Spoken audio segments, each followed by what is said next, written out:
Praise the Lord, this is angel.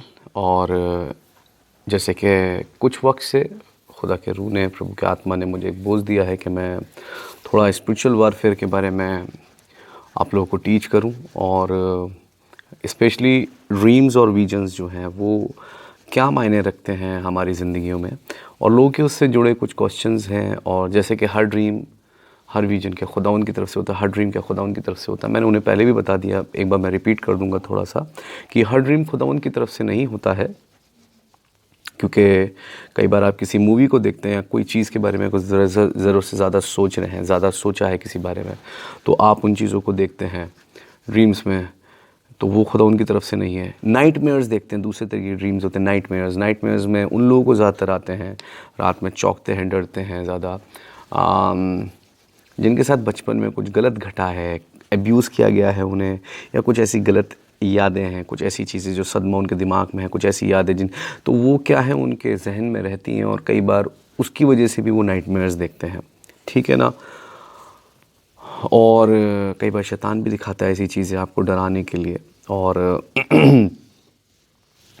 तीसरी बात जो मैं कर रहा हूँ आपको, जो ड्रीम्स मैं आपको बता रहा हूँ, वो हैं प्रोफेटिक ड्रीम्स। और इन प्रोफेटिक ड्रीम्स की जो मैंने आपको पहचान बताई है वो ये है, ज़्यादातर स्पेशली आप इन ड्रीम्स को सुबह 3 से 6 बजे के बीच में देखते हैं। याद रखिएगा, जब आप प्रोफेटिक ड्रीम्स देखेंगे आप बेचैन हो जाएंगे। ज़्यादातर ये होता है जब आप देखते तो एकदम उठ जाते हैं। और एक और बात ये है कि वो जो ड्रीम्स होंगे वो आप भूलते नहीं हैं, आपके दिमाग में रहते हैं, याद रखते हैं। और जो सबसे इम्पोर्टेंट बात ये है कि जो वो प्रोफेटिक ड्रीम्स होंगे उसे कहीं ना कहीं वो खुद परमेश्वर के वचन के, खुदा के कलाम के, वो चीज़ अगेंस्ट नहीं जाएगी, यानी कि परमेश्वर का वचन भी उस चीज़ को क्या करेगा, कंफर्म करेगा। ठीक है ना। तो ये प्रोफेटिक ड्रीम्स होते हैं, ठीक है, जिसमें किसी और के लिए वार्निंग हो सकती है, आपके लिए वार्निंग हो सकती है। कोई गुनाह में है, कोई पाप में है, कोई किसी सीक्रेट सिन में है, या किसी पे कोई संकट आने वाला है, कोई प्रॉब्लम आने वाली है, आप पे वो चीज़ें रिवील हो सकती हैं बहुत आसानी से।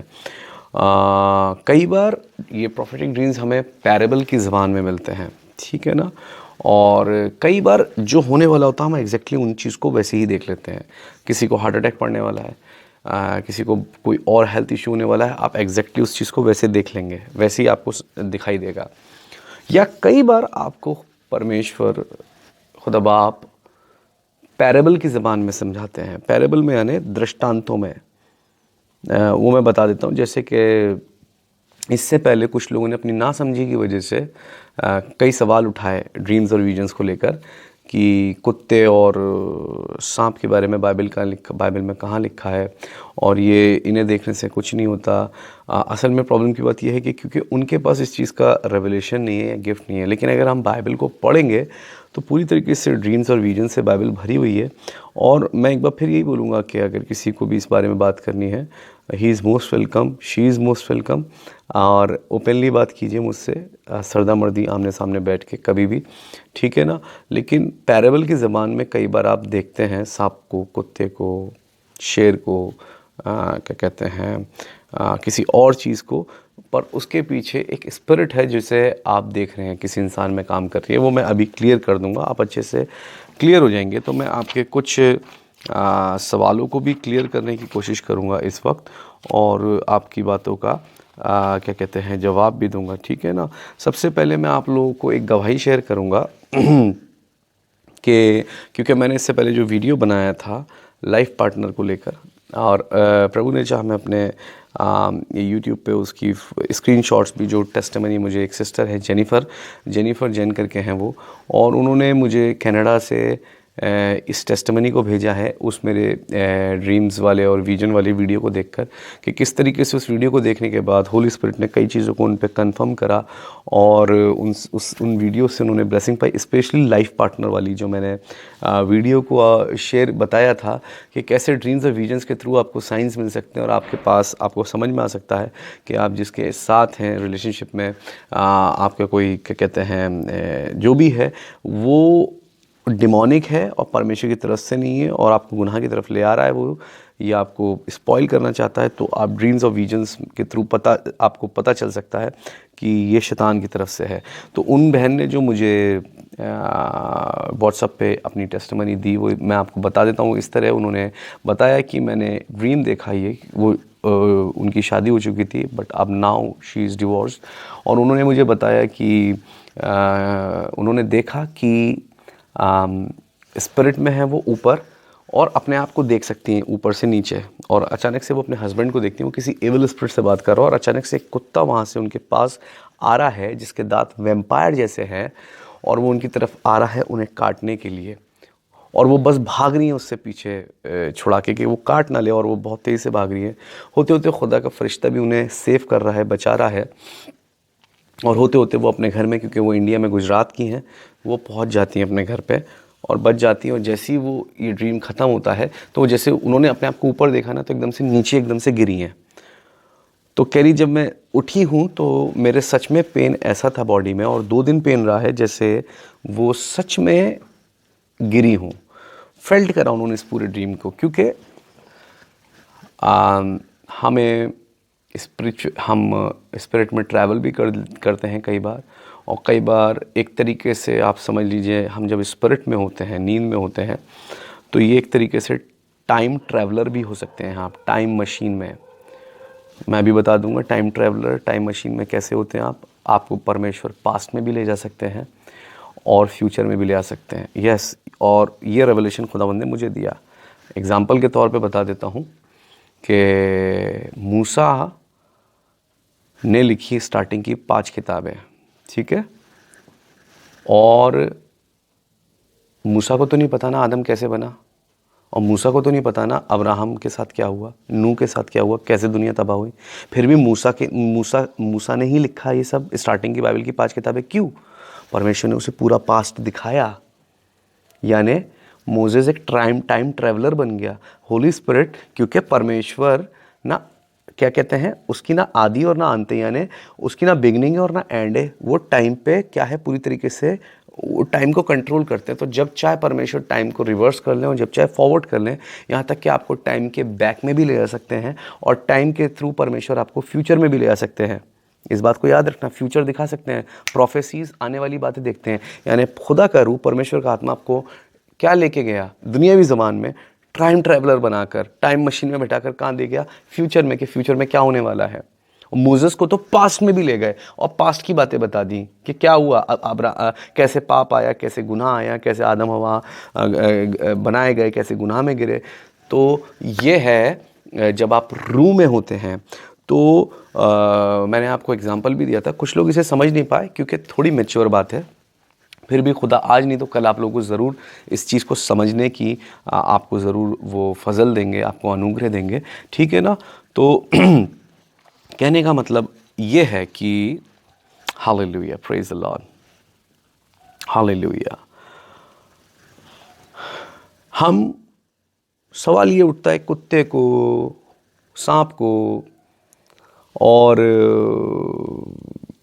स्नेक्स को, या जो भी हैं, क्या कहते हैं, अजगर को, या ऐसे और जानवरों को, हम शेर चीतों को क्यों देखते हैं ड्रीम्स में, सवाल ये उठता है।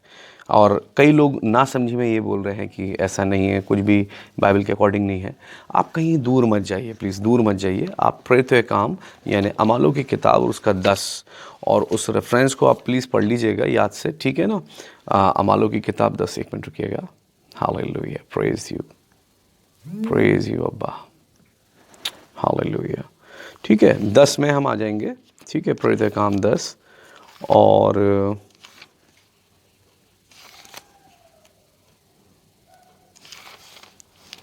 इसको आप पढ़ लीजिएगा 9 से 23, प्रेरितों के काम 10, 9 से 23, book of Acts 10 chapter 9th verse to 23 verse, right. और उसके बाद फिर इसे 11 भी पढ़ लीजिएगा, ठीक है ना। और आगे पढ़ेंगे तो आपको पता चल जाएगा कि पतरस ने एक चादर को उतरते हुए देखा था एक दर्शन में। वो बहुत भूखे थे, और भूख एकदम दर्शन देखते हैं जिसे हम उर्दू में बोलते हैं, क्या कहते हैं, रोया। तो वो एक चादर उतर रही है और उसमें दुनिया के तमाम शुद्ध और अशुद्ध, पाक और नापाक जानवर थे। और आवाज़ आती है, उठ पतरस, मार और खा। और वो पतरस डिनाई करता, कहता नहीं मैंने कभी कोई अशुद्ध चीज़ नहीं खाई, कोई नापाक जानवर नहीं खाया। और आवाज़ आती है खुदा की कि जिसे खुदा ने पाक ठहरा दिया, शुद्ध ठहरा दिया, उसे तू अशुद्ध मत बोल। तो जानवरों को देखा उसने और जानवरों को खाने की बात हो रही है, ये क्या बात है? विजन देख रहा है। इसका फुलफिलमेंट कब हुआ? जब आगे पढ़ोगे, जब पतरस कहाँ गया? कुरनेलियुस के घर में, जो कि रोमन सूबेदार था, और उसके घर में प्रीच करने गया। रोमन मूर्ति पूजक थे, आइडल वर्शिपर थे, और इजरायली लोग उन्हें अशुद्ध, सामरियों को भी अशुद्ध समझते थे। जितने लोग ये थे उन्हें यहूदी लोग, इजरायली लोग जितने भी थे, सब क्या बोलते थे? काफिर, इन्फिडेल्स, या फिर बोल लीजिए अशुद्ध बोलते थे। ठीक है ना, अनक्लीन। क्यों? क्योंकि ये बुत परस्ती करते हैं, मूर्ति पूजा करते हैं और जिंदा परमेश्वर को नहीं मानते हैं। तो इनकी तुलना ड्रीम में, उस विजन में किस चीज से हुई? अशुद्ध जानवरों से। वाओ, सोच के देखिए। ड्रीम में, अपने विजन में वो क्या देख रहा है? जानवरों को। पर वो जानवर दिखा किसे रहे हैं?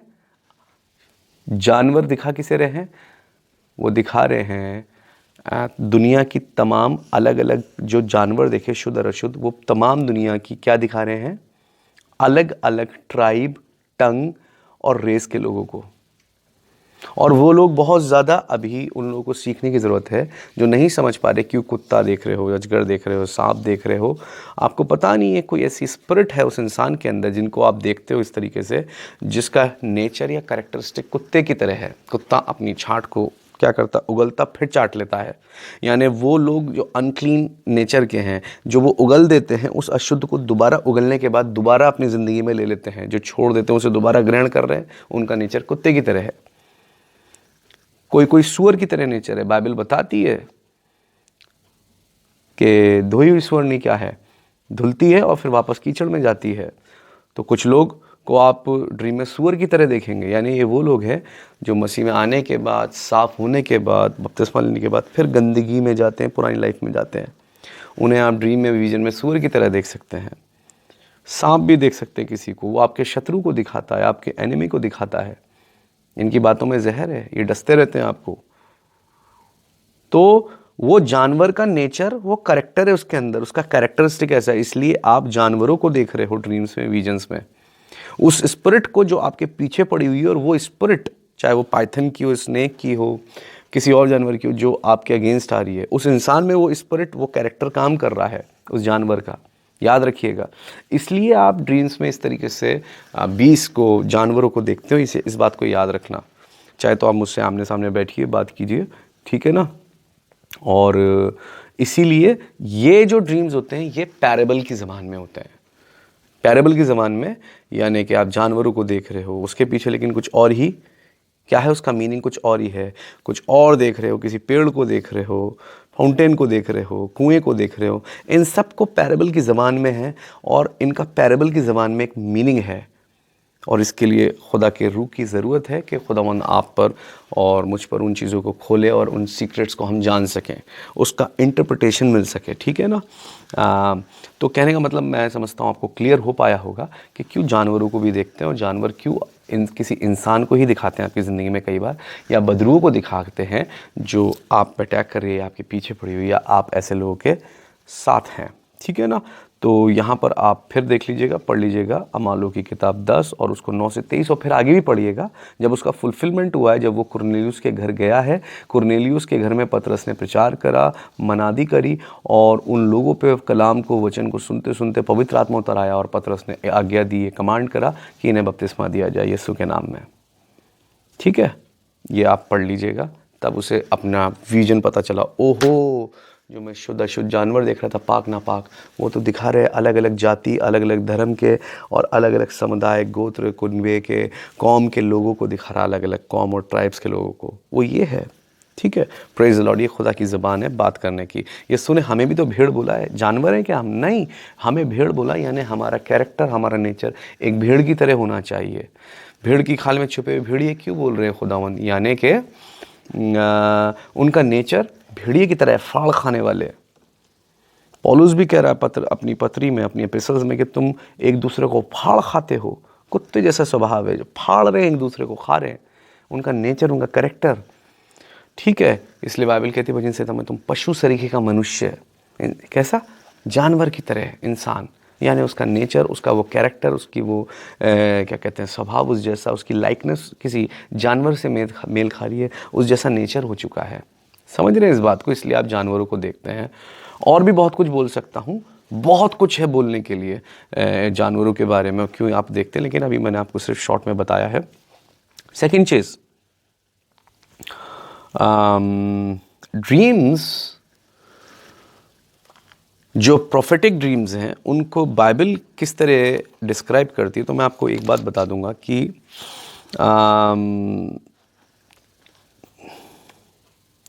हालेलुया, यस, बाइबल इस बारे में क्या बताती है कि पुराने नियम में, याद रखिए बाइबल की वो बात सबसे ज़्यादा ऑथेंटिक है जो पुराने नियम में भी जिस चीज़ का रेफरेंस हो और नए नियम में भी हो, तो समझ लीजिए उस पर डबल मोहर लग गई है, कंफर्म हो चुकी है कि वो चीज़ पूरी तरीके से खुदावंद की तरफ से है। तो मैं आपको कुछ रेफरेंसेस दे रहा हूँ, प्लीज़ इन्हें ज़रूर पढ़िएगा और स्टार्टिंग से लेके चलते हैं। इसे आप पढ़िएगा इस तरीके से, मैं आपको बताता हूँ। आप पहले लीजिए दानियल 1:17 से, ठीक है ना, इसमें 2-4 रेफरेंसेस हैं, बहुत ज़्यादा नहीं है। दानियल और उसका 1:17 पढ़िएगा, और हिंदी में कुछ इस तरीके से लिखा है, ठीक है, डैनियल उसका 1 और 1:17, देखिए कितनी प्यारी बात लिखी है कि परमेश्वर ने उन चारों जवानों को सब शास्त्रों और सब प्रकार की विधाओं और में बुद्धि मानी और प्रवीणता दी, और दानियल सब प्रकार के दर्शन और सपन के अर्थ का ज्ञानी हो गया। किसने दी? परमेश्वर ने दी, ज्ञानी हो गया। एक और रेफरेंस है मेरे लिए, वो पढ़िएगा। ये सब तो आपने, ये वाली वर्स तो आपने कई बार पढ़ी होगी, एक्ट्स, बुक ऑफ एक्ट्स यानी प्रेरितों के काम, अमालों की किताब और उसका 2:17, ठीक है, अमालों की किताब 2:17, प्रेरितों के काम 2 और 2:17, ठीक है ना। Hallelujah, praise the Lord. 2:17 में लिखा हुआ है, परमेश्वर कहता है कि अंत के दिनों में ऐसा होगा, अंत के दिनों में ऐसा होगा कि मैं अपना आत्मा सब मनुष्यों पर उंडेलूंगा, और तुम्हारे बेटे और तुम्हारी बेटियां भविष्यवाणी करेंगी, और तुम्हारे जवान दर्शन देखेंगे, और तुम्हारे पुरनिये स्वप्न देखेंगे। यानी रोया देखोगे और ख्वाब देखोगे, यानी ड्रीम्स और विजन। कब? लास्ट डेज में ऐसा होगा। ये कैसे होगा? जब आत्मा उंडेला जाएगा, क्योंकि यीशु ने कहा है जब पवित्र आत्मा आएगा, हेल्पर आएगा, वो तुम्हें आने वाली बातों को बता देगा, तुम पर आने वाली बातों को रिवील कर देगा, तुम पे प्रकट कर देगा आने वाली बातों को, ठीक है। तो इस तरीके से खुदावंद आने वाली बातों को हम पे मैनिफेस्ट करते हैं, रिवील करते हैं। किस तरीके से? एक ड्रीम और विजन भी एक उनमें से एक तरीका है, ठीक है, एक माध्यम है जिसके ज़रिए खुदावंद हमें आने वाली बातों को बताते हैं, ठीक है। और क्या कहते हैं, एक रेफरेंस और पढ़िएगा मेरे लिए, वो है बहुत खूबसूरत रेफरेंस है ये तो। चलिए पहले, इससे पहले ये मैं एंड में दूंगा, पहले आप मती 2:13, मैथ्यू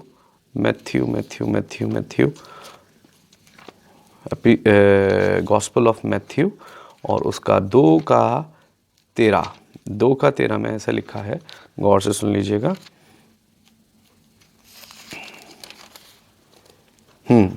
लिखा है, उनके चले जाने के बाद प्रभु के एक दूत ने स्वप्न में, कहा, ड्रीम में, किससे बोला? यूसुफ को दिखाई देकर कहा, उठ, उस बालक को और उसकी माता को लेकर मिस्र देश को भाग जा, और जब तक मैं तुझसे ना कहूँ तब तक वहीं रहना, क्योंकि हेरोदेस इस बालक को ढूंढने पर है कि उसे मरवा डाले, ठीक है। कहाँ आया? एक दूत उसके सामने, कब? फरिश्ता कहाँ अपीयर हुआ? ड्रीम में, और ड्रीम में बताया यूसुफ को। आगे 19 में भी लिखा है, हेरोदेस के मरने के बाद प्रभु के दूत ने मिस्र में यूसुफ को स्वप्न में दिखाई देकर कहा। कहाँ दिखाई देकर कहा? स्वप्न में। कहाँ दिखाई देकर कहा? ड्रीम में। और ड्रीम में क्या देखता है वो? उठ, बालक और उसकी माता को लेकर इजराइल देश में चला जा, क्योंकि जो बालक के प्राण लेना चाहते थे वे मर गए हैं। वाह, प्रेज द लॉर्ड, हालेलुया। उस वक्त इज़राइल छोड़ने के लिए भी ड्रीम आया उसे, फिर इज़राइल में वापस जाने के लिए भी उसे ड्रीम आया, ड्रीम के थ्रू ही बताया। सुनिए, ड्रीम की ये कीमत है। और ये सबसे मेरी फेवरेट वर्स है, बहुत खूबसूरत है, ये आप ज़रूर पढ़िएगा। अय्यूब, और अय्यूब का 33 आप जब निकालेंगे, 33, अय्यूब 33 बाप, ठीक है, 33, और इधर 14 से 18 पढ़िएगा, देखिए क्या लिखा है, गौर से सुनिएगा। लिखा है, क्योंकि परमेश्वर तो एक क्या वरन दो बार बोलता है। परमेश्वर खुदा एक नहीं दो बार बोलता है, ठीक है। और लिखा है, परंतु लोग उस पर चित्त नहीं लगाते, पर लोग ध्यान नहीं देते। आप जो ड्रीम देख रहे हो, विजन देख रहे हो, ऐसे नहीं देखा, आपने ध्यान ही नहीं दिया, देखा, आया और चला गया। 18 तक पढ़ सकते हैं, उसे तलवार की मार से भी बचाए। लेकिन लिखा है कि कब परमेश्वर यानी खुदा दो बार बोलते हैं, जैसे एक बार तो वचन के द्वारा बोल दिया, आपको दोबारा उस चीज़ को कंफर्म करना है, खुदावंद आपको ड्रीम या विजन के थ्रू भी बोल सकते हैं, ये भी खुदावंद का बोलने का तरीका है। और लिखा है कि परंतु लोग उस पर चित्त नहीं लगाते हैं। सपने में या रात को दिए हुए दर्शन में जब मनुष्य घोर निंद्रा में पड़े रहते हैं या बिछौने पर सोते समय, खुदा कब बात करता है, परमेश्वर कब बात करते हैं, जब इंसान गहरी नींद में होता है। उस वक्त परमेश्वर उस पर क्या होता है, रिवील करते हैं बातों को, आने वाली बातें बताते हैं, भेदों को प्रकट करते हैं और चीज़ों को बताते हैं। क्यों? क्योंकि उस वक्त आपका शरीर क्या रहता है, एक्टिव नहीं रहता, शरीर सो रहा होता है। और आपकी आत्मा, आपकी रूह सबसे ज़्यादा एक्टिव तब होती है जिस वक्त आपका शरीर एक्टिव नहीं होता।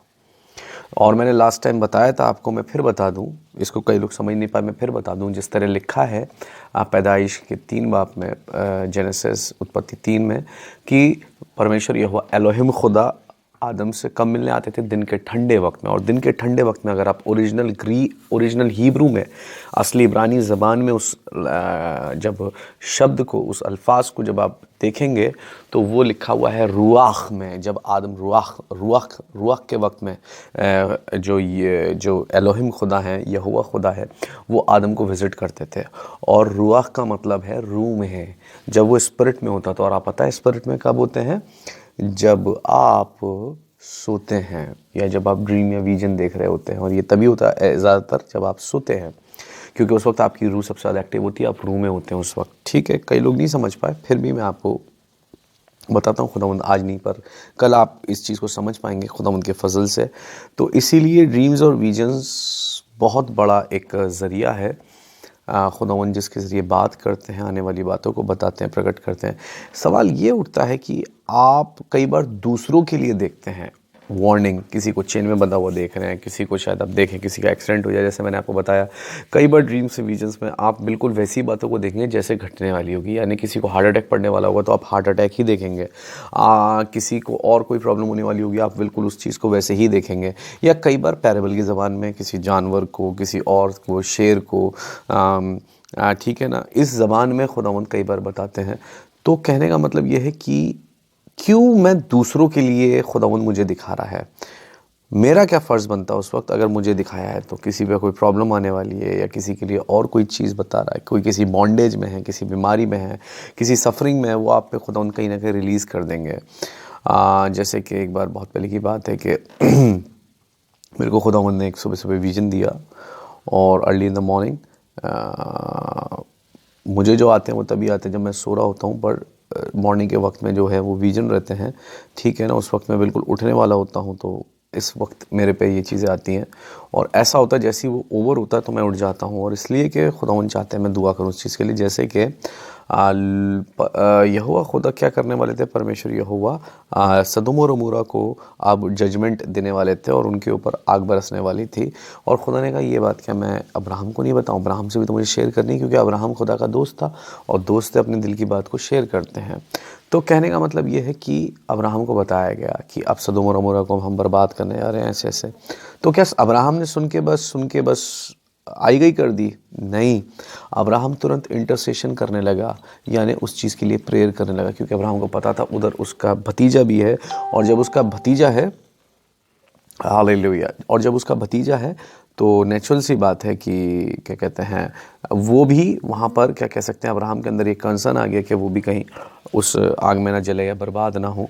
तो उसने उधर इंटरसेशन प्रेयर करनी शुरू कर दी और कहा 50 भी अगर वहाँ पर धर्मी होंगे, राइचियस होंगे, रास्तेबाज लोग होंगे, आप उनको भी उसमें बर्बाद मार देंगे, मतलब उस जजमेंट में, उस आग में वो भी जलेंगे क्या? खुदा ने कहा जब 50 होंगे तो छोड़ दूंगा। उसने करते करते करते करते वो इंटरसेशन की मीडिएटर बन गया उस वक्त, और मीडिएटर बन के प्रेयर करने लगा और कह रहा चला 50 नहीं 45 हुए, 45 से 40 पे आ गया, 40 से 35 पे, 30 पे, 25 पे, 20 पे, 15 पे और फिर 10 पे आ गया फाइनली। ठीक है, और फिर एंड में 5 पे आ गया, लेकिन 5 भी नहीं मिले। लूत, उसकी 2 बेटियां और उसकी बीवी, 4 ही लोग हो पाए।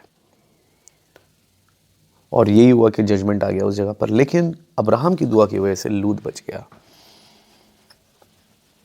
क्योंकि अब्राहम का कंसर्न खुदावन जानते थे। और लूत भी एक अच्छा इंसान थे, धर्मी थे, राइचियस थे। तो जब खुदावंद आपको किसी के लिए ये चीज़ दिखा रहा है तो आपको पता है वो इसीलिए कि आप उसके लिए तब दुआ प्रार्थना करना शुरू कर दें, इंटरसेशन करना शुरू कर दें। वरना खुदावंद आपको ये गिफ्ट नहीं देगा। खुदावंद आपको फिर ये चीज़ बताना बंद कर देगा जब आप उस गिफ्ट का सही इस्तेमाल नहीं कर रहे हैं। आपको बताई दूसरों के लिए इसलिए रहे हैं कि आपको क्या करे खुदावंद, आपके अंदर इंटरसेशन की स्पिरिट आ जाए, मध्यस्थ करने की प्रार्थना, मतलब मध्यस्थ करना शुरू कर दें, मध्यस्थ की प्रार्थना करना शुरू कर दें।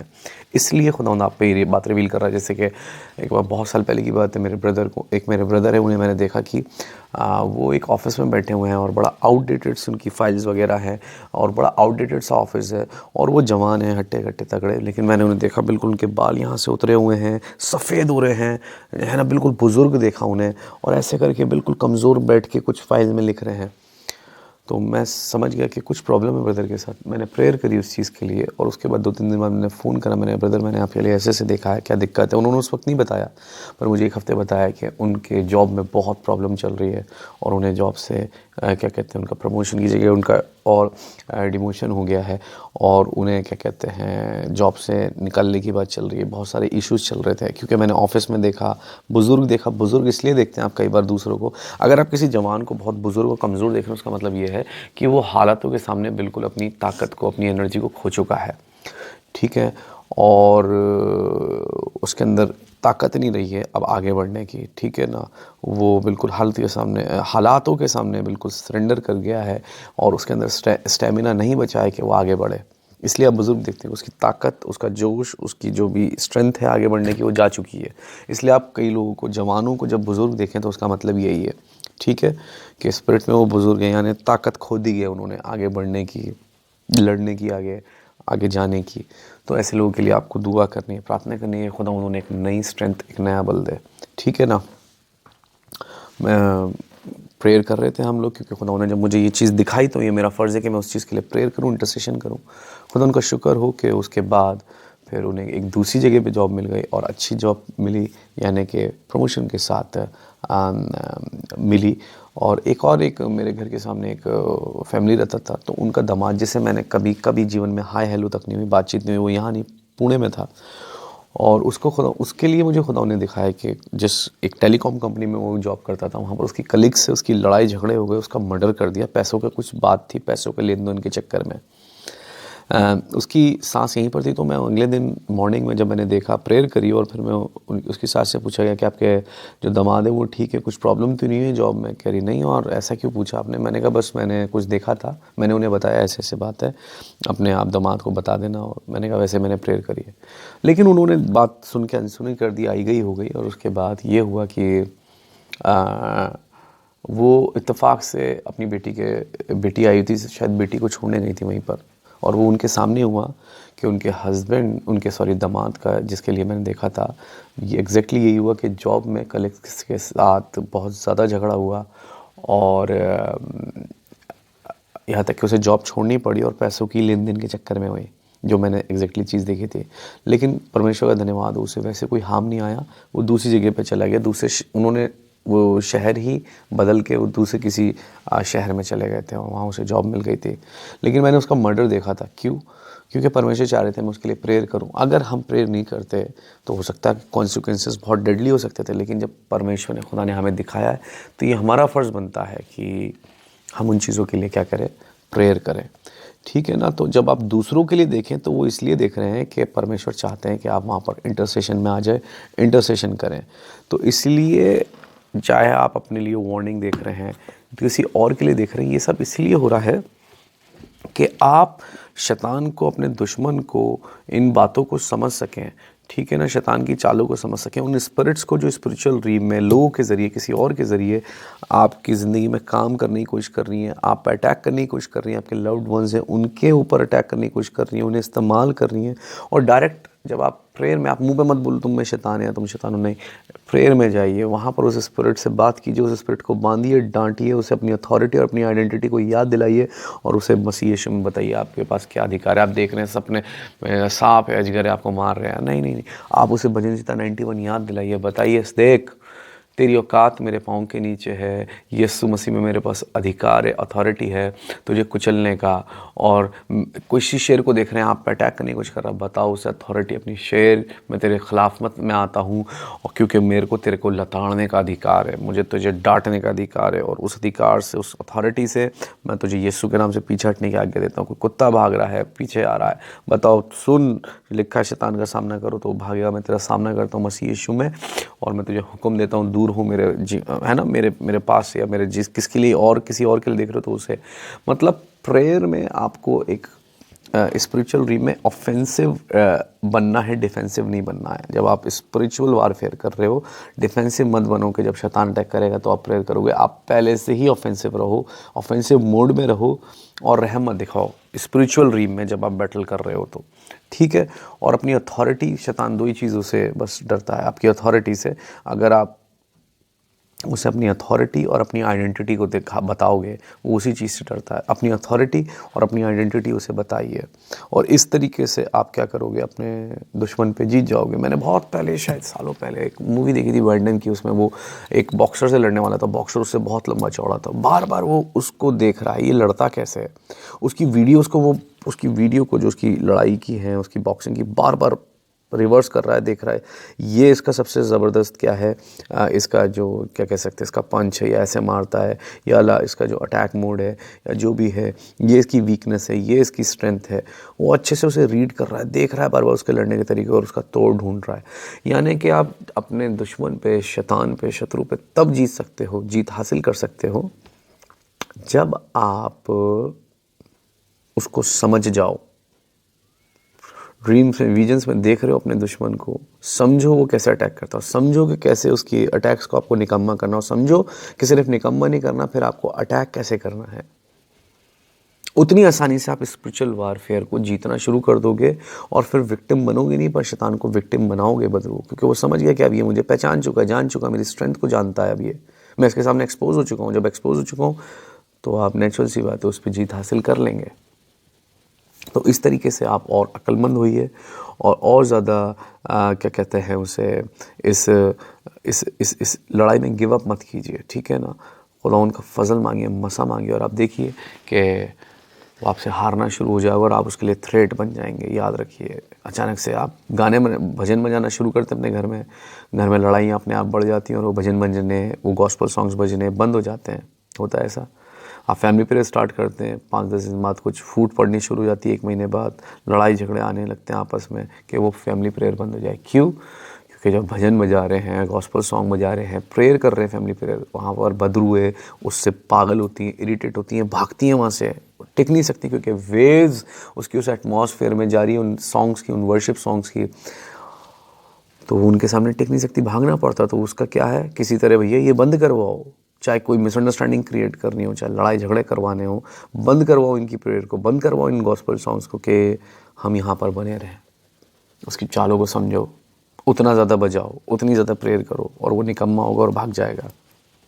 प्रेयर करते हैं, खुदा आपकी हुजूरी में आते हैं। आपके लोगों ने जो भी कलाम सुना है, यीशु के नाम से ये कलाम इनकी ज़िंदगी में काम करे और 100 गुना फल लेकर आए। और यीशु आपके नाम में मांगता हूँ कि इनमें से हर एक टफ सोल्जर बन जाए, जिससे शैतान, जिससे बदरुए डरें खुदावंद। शैतान के और ज़्यादा ये खुदावंद सताए हुए ना हो, पर अब ये सताने वाले हों, इनको ऐसा मसा, इनको ऐसा अभिषेक दीजिए। मैं मांगता हूँ मसीह यीशु के नाम में, मसीह यीशु में ये अपनी हमेशा अथॉरिटी और वो आइडेंटिटी याद रखें, और शैतान को याद दिलाएं जो कि मसीह यीशु आपकी पुनरुत्थान की सामर्थ्य से, आपके रेजरेक्शन की पावर से हमें मिली है। स्वर्ग और पृथ्वी पर सारा अधिकार आपको दिया गया और हमें वो इस अधिकार, वो अथॉरिटी इस्तेमाल करनी है खुदावंद। हाँ खुदावंद, और खुदावंद खुदा इसी तरीके से ये इस जय के उत्सव में, इस जीत के जश्न में आगे बढ़ते जाएं और अब अपने शत्रु को, अपने दुश्मन को खुदावंद खुदा ये हराना सीखें, उस डिप्रेशन को, उस बीमारी को, उस झगड़ों को, उन चैलेंजेस को, उन चुनौतियों को, उन स्नेक्स को, उन बिच्छुओं को, उन अजगरों को, उन शेर को, उन तमाम ऐसे जानवरों को, हैवानों को अब ये यीशु के नाम से प्रभु आपके सामर्थ्य से, मसीह यीशु आपके ताकत से अब ये उन्हें लताड़े, कुचले, रौंदे, मसलें और आगे बढ़ते जाएं। और खुदावंद इस आत्मिक युद्ध में, इस बैटलफील्ड में से यीशु के नाम से, आपके सामर्थ्य और अभिषेक से ये जीत कर बाहर आए। क्योंकि ये याद रखें, इनके लिए फिर मुकुट है, इनके लिए रिवार्ड है और फिर इनके लिए अवार्ड है और इनके लिए खुदावंद इंक्रीज़ ऑफ प्रमोशन है। इसके बाद ये याद रखें, ऐसा इन्हें मसा दीजिए, यीशु के नाम में ये कलाम बहुत काम करे इनकी ज़िंदगी में और बहुत फल लेकर आए सावना यीशु के नाम में। आमीन। प्रभु आप सबको बरकत दे। नेक्स्ट टीचिंग भी मैं आपको बताने जा रहा हूँ कि कैसे शैतान आपके इनर सर्कल को यूज़ करके आपके ख़िलाफ़ में आ सकता है स्पिरिचुअल वारफेयर में। तो खुदा ने चाहा वो मैं आगे शेयर करूँगा। इस वीडियो को देखें, आपने ब्लेस हुए हैं, बरकत पाइए, ज़्यादा से ज़्यादा लोगों के साथ शेयर कीजिए। Praise the Lord.